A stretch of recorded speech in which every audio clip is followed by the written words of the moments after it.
Nu kan man genoptræne efter sygdom hjemme i stuen, samtidig med, at en fysioterapeut følger med i, at man gør det rigtigt. Et firma i Esbjerg har gjort genoptræning højteknologisk. Opfindelsen har givet dem en pris i USA, og nu skal ideen markedsføres over hele verden. Goddag. Her er dagens træning. Det er tirsdag formiddag på døgnrehabiliteringscentret i Esbjerg. Jens Thorleif Thorsen er i gang med at genoptræne sin balanceevne. I det 21. århundrede foregår det med sådan et program. Rejs dig op. Du skal nu selv udføre øvelsen.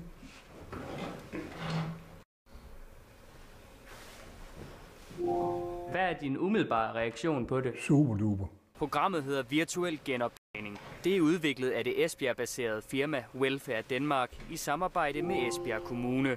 En terapeut fra kommunen har på sin computer sammensat en træningsplan til Jens Thorleif Thorsen. Og så fortæller programmet, hvilke øvelser han skal lave, hvornår. Øvelsen er udført. Der er mange, der bliver rigtig glade for det, og synes, det hjælper dem i hverdagen til at vedligeholde muskelstyrke og i sidste ende funktionsevnen.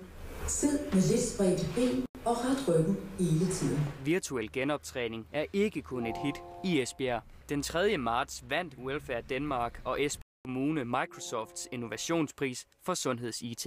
Så kan vi også overrække den her. I dag blev det markeret på Esbjerg Rådhus, kort tid efter firmaet var vendt hjem med prisen fra USA. Det var jo surrealistisk at sidde med topfolkene i Microsoft. Borgerne har mulighed for at låne systemet med hjem, så de ikke nødvendigvis skal møde op på sygehuset til genoptræning. Vi ved, at der kommer mindre overgange, der bliver færre hænder, der skal servicere en stadig større ældre befolkning.